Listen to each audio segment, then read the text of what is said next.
Ei, pessoal, bom dia.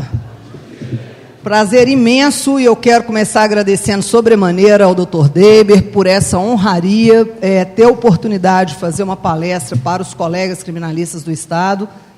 Posso dizer aos senhores que já fiz outras aqui e tal, mas poder falar para aqueles, né? Nós diariamente estamos aí podemos dizer, né, na trincheira da advocacia criminal, é uma honra muito grande. Eu me sinto extremamente prestigiada hoje, feliz e vou até dizer, até emocionada pelo convite do Dr. Deber e pelas palavras da doutora Helena. Às vezes, como o Fernando Henrique há pouco tempo disse, né, que ele até estava achando que ele já tinha morrido, porque geralmente a gente só costuma ser elogiado depois que a gente já morreu. E hoje, com esse reconhecimento aqui, viu, doutora Helena, eu estou extremamente feliz, extremamente emocionada. Muito obrigada. E, inclusive, pela oportunidade, né, de, nessa manhã, poder falar, logo após exposições tão brilhantes, como da nossa querida desembargadora Karen, nossa colega aqui, podemos dizer, nossa amiga da casa, né, está sempre aqui participando conosco, assim como da nossa querida ministra Elizabeth, que também sempre está aqui na OAB conosco. E eu vou diminuir um pouco aí a firula, tá, gente? E vamos partir direto para o tema, porque é um tema que muito nos interessa e vem nos dando problemas, vamos dizer assim. E já vou alertar o meu amigo Bruno Cândido para ele ficar muito tranquilo, que a última vez que eu falei isso, eu falei 1h40, tá? Mas hoje não vou falar não, vou tentar me limitar ao horário, ok? Veja bem, gente, negócio de audiência de custódia. Então, só para começar, a primeira vez que eu tive a oportunidade de falar sobre audiência de custódia foi a convite da doutora Helena na Conferência da Mulher Advogada, aqui em 2015, que foi ali naquele auditório da Unimed. E aí eu dei um azar danado, porque eu ia falar antes da ministra Carmen Lúcia, mas ela precisou falar antes de mim, eu sobrei, já era mais de meio-dia, e eu falei, o pessoal não vai nem ficar, mas ficou para prestar uma atenção. O doutor Neres ficou para prestar uma atenção. E tinha muita gente que eu não conhecia, né? Os eventos de mulheres que nós temos, eles são efetivamente muito concorridos, eu não conhecia. Então, comecei a falar e dizendo o seguinte, né, que a fala inicial sempre é essa. Eu me lembro quando eu formei, em 1991, e não era, né, a prova da OAB como é hoje, mas tinha prova da OAB, e os professores lá na Federal falaram assim, fazer pedido de liberdade provisória. Eu olhava para aquilo e falava assim, isso para mim é um negócio que não existe sentido em fazer uma petição de liberdade provisória, isso lá em 91, né? Nós estávamos ali sob a égide ali, fresquinha da Constituição de 88, e eu falava, não tem lógica eu fazer uma petição de liberdade provisória, pois a Constituição está escrito que ninguém será levado ou mantido na prisão quando couber a liberdade provisória. Então, é óbvio que quando chegar... Só nós vamos desculpar aí, mas eu... Tá? É óbvio que quando chegar uma comunicação ao juiz de uma prisão em flagrante, ele não tem que esperar uma petição de liberdade provisória. A obrigação é dele. Constitucionalmente, ele tem que olhar se é caso de liberdade provisória, porque ele não pode deixar o sujeito preso. E isso foram brigas homéricas com o professor, ele falou assim... decora essa desgraça, senão você vai ser reprovada. Falei, perfeitamente. Né? Perfeitamente, que aí a gente não discute. Mas isso sempre foi uma coisa que irrita a gente. E a outra coisa que me deixava sem sentido era o que a própria Constituição dizia. Toda prisão deve ser imediatamente comunicada à autoridade judiciária competente. Aí eu falo assim, mas esse papel que vai para a comunicação, isso tem lógica? Na minha lógica, minha lógica lá do início. A gente estagiário neófito, não tinha internet, tudo era máquina de escrever, era uma dificuldade, era tudo muito diferente. Muitos aqui vão se lembrar disso, não é? Muito mais velho que eu, estou vendo aí a turma, tá? A gente vai se lembrar disso. Mas isso para mim era um negócio sem sentido, ao ponto de eu ter presenciado um dia o juiz verificando um auto de prisão em flagrante em que o preso, a pessoa presa, se chamava Darcy. E ele determinou que se mantivesse onde estava. Era mulher. Darcy não era homem. Então, isso para mim é um negócio sem sentido. Como que é possível você prender uma pessoa, você não sabe se o sujeito é verde, azul, se ele tem braço, se ele tem perna, se ele é alto, se ele é baixo, onde que ele mora, se ele fala, pode ser que ele não fale, se ele anda, se ele tem portador de alguma espécie de deficiência, se é homem, se é mulher, a gente não sabe. Então, como que é possível um papel chegar na mão do juiz? E antes o juiz só fazia assim, ciente, né? Não fazia mais nada, deixava esse trem rodando para lá. Como que é possível existir isso? E eu fui falando isso, e na primeira cadeira, como você está aí, tinha uma moça que eu não conhecia. E eu fui falando, e ela afundava na cadeira, ia retorcendo. Eu falei assim, gente, será que eu estou rasgado? O que será que está acontecendo? Porque ela foi olhando e se afundando, e contrariando aquilo tudo que eu falava. Abreviando a história, no final da minha fala, eu conheci. Quem era? Professora Dulce Nascimento, portuguesa, nossa amiga aqui, que mexe com a nossa mediação. Né? Foi juíza em Portugal e veio para cá acompanhando o marido, e hoje está aqui, né, com a gente, no Brasil inteiro, já trazendo as novidades europeias. E aí ela chegou para mim, se apresentou, professor Silvana, eu sou Dulce, sou portuguesa. Eu falei assim, pode ficar quieto que eu já compreendi tudo. Ela falou assim, eu não estou a acreditar que é possível se prender uma pessoa no Brasil sem que se tenha visto essa pessoa. Eu falei, professor, quantos dias só vai ficar aqui para eu contar para a senhora um monte de coisa que acontece no Brasil que a senhora não vai acreditar? Não é? Então, gente, o problema da audiência de custódia é este problema. Não é? Qual que é o problema? É o problema do que nós temos descrito na nossa Constituição e do que hoje nós estamos fazendo de espancar a Constituição todos os dias. Todos os dias a Constituição é espancada pelo próprio Supremo Tribunal Federal. Nós estamos a pé, completamente a pé. Eu falei isso lá na conferência, que eu tive a oportunidade de falar sobre esse mesmo tema lá. Olha, se o órgão que aí se encontra hoje, com a função precípua, e eu diria quase que única, de cuidar da Constituição não o faz, nós da advocacia não vamos permitir que seja diferente. Nós vamos obrigar que essa Constituição seja respeitada. Mas a Constituição já está meio ultrapassada, a gente precisa interpretar a Constituição. Não, a Constituição não é para ser interpretada, não. A Constituição é para ser respeitada. Quando a gente começa com autorização para quem quer que seja interpretar a Constituição, gente, é porque acabou. E aí a gente vem aquele mesmo, bate na mesma tecla. A Constituição de Weimar foi interpretada. O nazismo era completamente constitucional, porque se interpreta. E quando a gente quer interpretar, interpreta. Onde que está escrito que não pode ter pena de morte no Brasil? A Constituição. Mas ela falou qual morte? Porque tem morte física, tem morte moral, tem morte pessoal, tem morte familiar, tem um monte de morte. Então, hoje, quando a gente fala isso, é risível. Que isso? Ninguém vai falar que pode ter pena de morte. Não vai? Nós acreditaríamos que iria falar que presunção da inocência, que existem vários trânsitos em julgado? Não, quando fala que não pode ser preso até o trânsito em julgado, não falou qual o trânsito em julgado. Gente, é o julgamento da verdade, o julgamento da vontade. Hoje nós estamos sob a égide do julgamento da vontade. Não é? Então, todos nós sabemos, desde 92, quando fomos signatários do Pacto de São José da Costa Rica, dos direitos civis e políticos, lá está expresso que ninguém pode ser preso sem que ele seja apresentado. Gente, é uma coisa sem sentido. É uma coisa sem sentido que alguém seja preso, e quem pode determinar, pelo menos até eu sair de casa, que alguém seja preso, é juiz. Então, se ele manda prender alguém, ou ele manda que essa pessoa permaneça presa, porque ela vem numa situação de prisão em flagrante, ele tem que ver, o mínimo possível que se pode exigir é que ele veja a pessoa. É uma coisa até ridícula quando se fala isso, e com uma situação mais séria, quando a pessoa está presa em flagrante. Se ele está preso em flagrante, não tem nenhuma formação de culpa sobre ele. Qualquer um de nós aqui, nesse momento em que nós nos encontramos, estamos sujeitos a ser presos em flagrante. Eu posso dar um trem, uma loucura aqui, saber que um tapa em alguém aqui, estou numa situação de flagrante. Qualquer um de nós pode estar. E aí eu pergunto, como é que é possível se manter e se instituir e perpetuar uma situação de prisão para alguém que você nem sabe se ele é culpado, teve nada, o cara nem falou. Não, falou, no auto de prisão em flagrante tem o que ele falou. Falou. Não é possível que se possa fazer isso. Então, gente, e como nós custamos a fazer isso? A Constituição em 88 determinou isso. O juiz só passou a analisar a situação da liberdade provisória agora, com lei em 2011, e nós sabemos do sofrimento. Não é que passou, não. Foi a fórceps que ele passou a fazer isso. E o que ele fez? Não analisou. Porque o que ele faz? Decreta preventivo. Antes ele não fazia isso.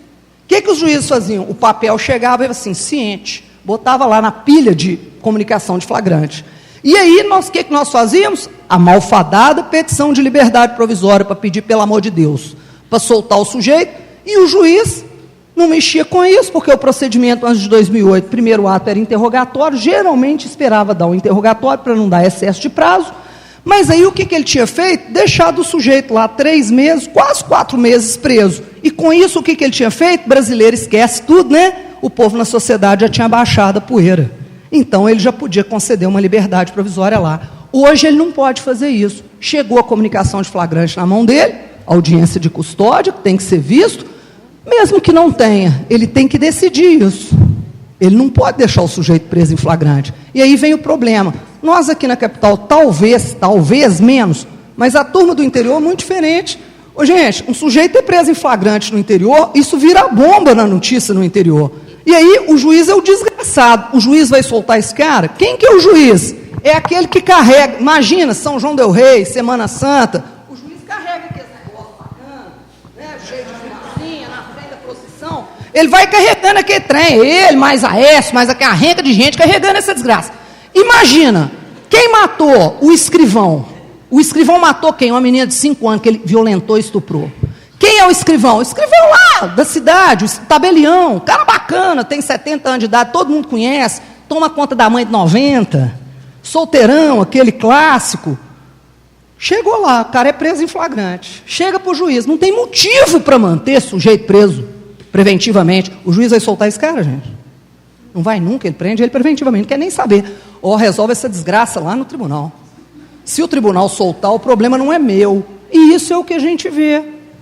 Né? Isso é o que a gente vê acontecendo. Foi o que aconteceu. E mais, quando a gente fala, São João del Rei tem um trem aí, né? O juiz está recorrendo à decisão do tribunal, né? Vocês viram. Um negócio, o exemplo foi péssimo, né? Mas, enfim. Tá? Enfim. Para quem não viu, vale a pena procurar, viu? O juiz recorda a decisão do tribunal. Ele mandou o sujeito pagar a multa, porque ele só solta se pagar a multa. Não pagou, o advogado, e não quis soltar. O advogado Sapecon, o habeas corpus, ganhou. Ele recorreu da decisão do tribunal, concedeu o habeas corpus para o STJ. Aí, realmente, está difícil, né, gente? É o ativismo judicial, que eu já estou quase chamando de advocacia judicial, né? Porque agora eles estão advogando interesses pessoais, ou sei lá, interesse também. Aqui. Então, vejam, senhores, a situação que nós tínhamos era essa, e a Constituição vem sendo burlada. Ô, gente, e aí vem um absurdo do absurdo. Como é que começou? Quem que tirou isso da cartola agora, em 2015? Esse negócio de audiência de custódia? Porque esse trem está lá desde 92. Ninguém falava nada disso. Às vezes tinha alguém lá que foi fazer uma dissertação, né, de mestrado, uma tese de doutorado, que falou isso en passant, que bateu mais ou menos. Mas isso teve uma origem na atuação de juiz. E aí, juiz o quê? Juiz estudioso, constitucionalista, novo, no Amazonas e em Campinas. Não é? Aquela associação dos juízes para a democracia, juízes participando dessa associação. Então, tanto lá no Amazonas quanto em Campinas, eles começaram a falar o seguinte: olha, eu não recebo comunicação de flagrante sem trazer o caboclo para mim, não. E isso deu um problema danado com a polícia, que vocês podem imaginar. Né? Com as duas polícias, com a militar até mais. Tá? Mas ele falou assim: eu não vou receber sem trazer o preso junto, não. Mas o senhor não pode fazer isso, onde que está isso? Não, isso está aqui no pacto, que a nossa Constituição admitiu. Então, foi através de atuações pessoais de juízes que isso começou. CNJ já tem um projeto, né, de lei para fazer uma alteração no Código de Processo Penal, para inserir a obrigatoriedade da audiência de custódia. Até agora nada, não existe, a lei não existe. Tá? A lei efetiva, né, descrevendo como que seria realizado, não existe. Mas o CNJ gostou muito disso. Mas aí vem o problema. O que fez o CNJ gostar disso? O que é isso? O Conselho Nacional de Justiça está acima até do próprio Supremo? Não é isso? Motivo pelo qual, altamente, um órgão constitucional que também quer observar isso. Foi por isso, não. Na hora que eles deram uma olhada no nosso...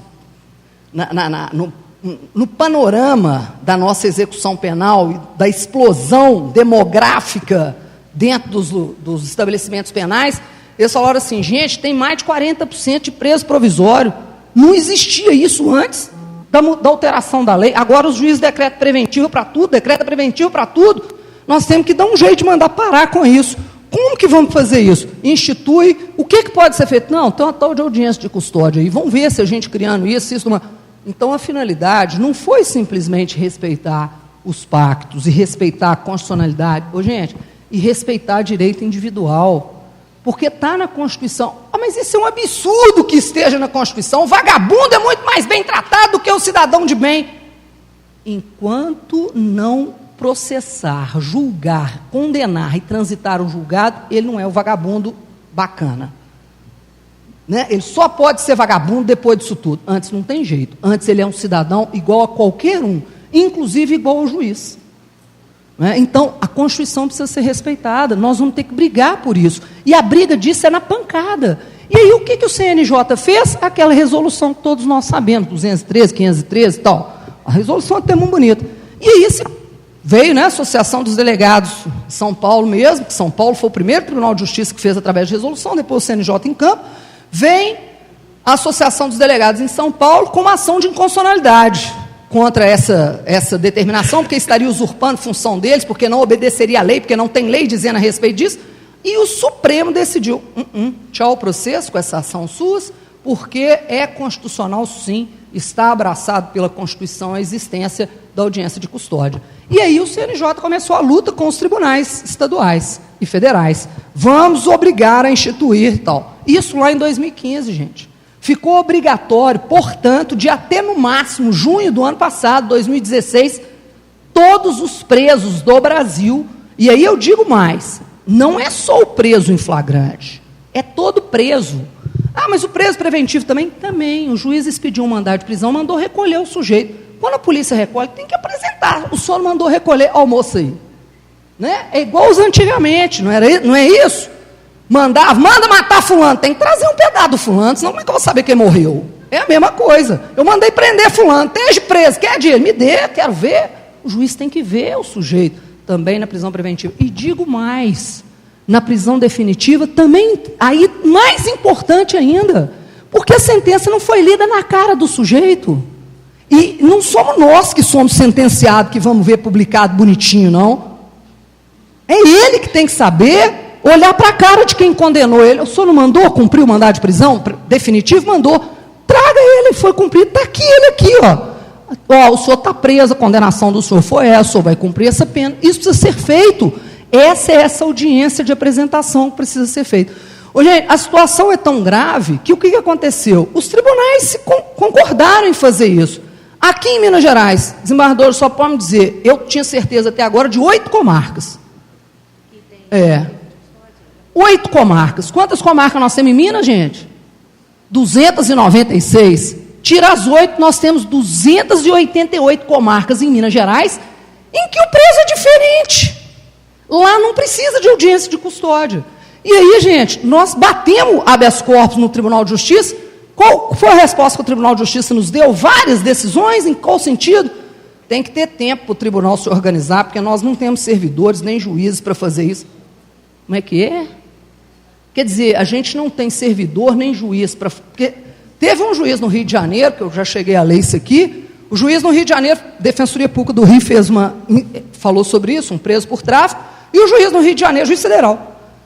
Olha, se eu for ouvir todo preso que for preso em flagrante, se vier para eu poder saber, né, fazer audiência de custódia, eu não faço mais nada, só isso.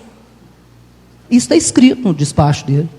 Indeferiu a liberdade, né, por causa disso. E o Tribunal Regional Federal do Rio falou o seguinte, olha, se o senhor está com alguma dificuldade para poder cumprir as suas atribuições, o senhor leva direto à corregedoria para ser resolvidas as suas questões. Mas o senhor não expõe isso dentro de um voto, porque se o senhor não tem condições de trabalhar, talvez o senhor tenha que repensar a espécie de trabalho que o senhor quer fazer.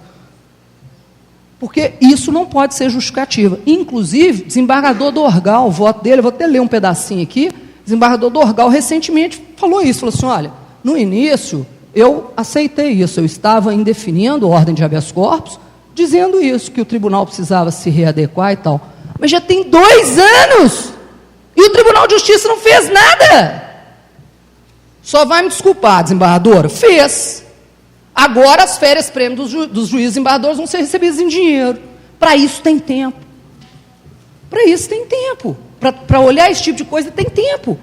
As comarcas desaprovidas não tem tempo.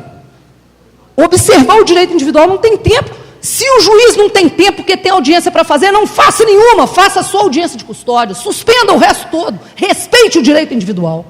Porque se nós começarmos a fazer a admitirmos essa flexibilização nos direitos individuais, onde é que nós vamos parar? Começa assim, né? Tem aquele negócio, um dia pega, tira a flor, tira a raiz, tira não sei o quê, daqui uns dias te levaram, você não viu. E é assim que está sendo feito, a gente vem observando isso. Com o aplauso da sociedade, que não está errada em aplaudir, entre aspas. Por quê? Porque a sociedade está com medo, gente. Né? A violência é muito grande, a justificativa da sociedade existe. Não pode chamar o sujeito que é preso de suspeito, ele já tem que ser chamado de vagabundo. Né? Não pode deixar solto, ele já tem que ficar preso em definitivo. As execuções têm que ser sumárias. Mas nós que atuamos na área criminal, nós mesmos sabemos que quando é esse cidadão que é afetado, ele não quer para ele o que ele grita na frente da televisão ou no botequim, geralmente empunhando um copo de cerveja CRIO. Aí ele grita, recolhe todo mundo. Mas quando é para ele, ele não quer. E aí, gente, para nós, inclusive, que atuamos na área criminal, somos mal vistos. Né? É o defensor do bandido, é aquele que faz esse tipo de apoio. Situação complicada isso. Então, veja bem, a audiência de custódia, ela não é uma flexibilização, ela é uma obrigação. Nós não podemos admitir que existam presos ou lugares, piorando, comarcas em que o Pacto São José da Costa Rica, em que a Constituição brasileira, em que o Código de Processo Penal sejam usados, e lugares em que não são usados. Não é? As prisões todas realizadas sem ocorrência dessa audiência de apresentação, elas são prisões ilegais. Como é que nós vamos combater isso? Individualmente, com os nossos habeas corpus, fazendo isso por lá para o Supremo. Vão deixar esse trem chegando se não for admitido. E o Estado do Rio de Janeiro, através da Defensoria Pública, fez uma reclamação constitucional nesse sentido, contra o Tribunal de Justiça do Rio, porque ele fez uma resolução, se obrigou a cumprir e não cumpriu. E nós vamos estudar aqui na OAB, institucionalmente, para fazer uma reclamação desse mesmo nível contra o nosso Tribunal de Justiça, que também não está cumprindo. Também não houve cumprimento nenhum. Então, além da nossa atividade pessoal, nós precisamos de uma atividade institucional para obrigar que isso seja realizado. Eu vejo lá o sofrimento da Defensoria Pública, uma coisa horrorosa. Porque os senhores que estão atuando veem isso. O índice de decreto de prisão preventiva, senhores, é 50%. É um absurdo quando nós sabemos que a prisão preventiva é igual ganhar na Mega Sena. Puxa, eu fui preso preventivamente, você ganhou na Mega Sena.